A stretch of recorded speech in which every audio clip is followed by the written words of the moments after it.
Hey everybody, it's Mike with Neck on Tech. You are looking at Razer's latest wireless control pod, which at its core is a big old knob. But after putting to the test, I discovered more versatility than expected. There's lots you can accomplish with this thing, but I boil it down to my top 3 personal use cases. Don't touch that dial, because I'm about to touch this dial. The Razer Wireless Control Pod retails for $50 US, which may seem pricey considering you can get a lot of other USB control knobs for half that, but the key differentiator here is the wireless factor.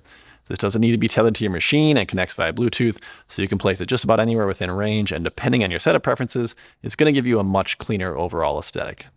It also has a really nice build quality with aluminum and a textured grip for all of your rubbing and twisting urges. The pod is powered by a pair of AAA batteries, and Razer claims it'll last 8 months before you have to swap them out.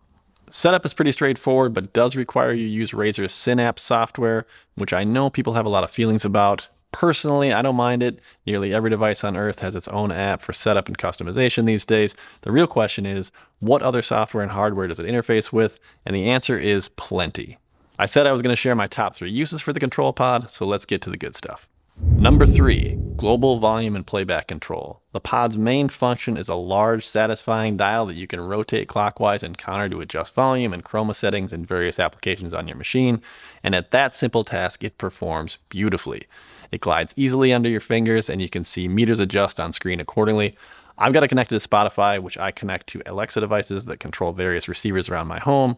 I can play and pause music with a single press of the multifunction button, skip tracks with a double press, and of course, turn the volume up and down as needed. It's simple, sure, but tech is about convenience. Not having to maximize a Spotify window or even keep a mini player open when I'm busy in another program is nice, and actually has me listening to more stuff while I work. On to my second favorite use case, Precision Video Timeline Scrubber.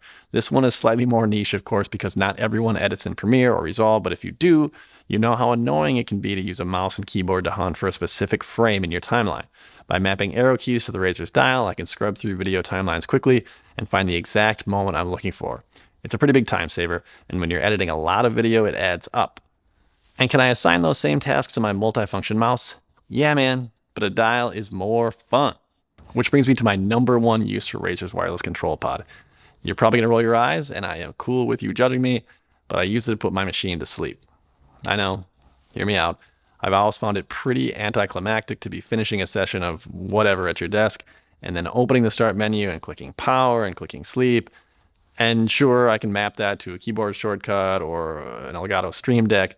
I get it, but neither of those is as satisfying as a single long press of a big old button.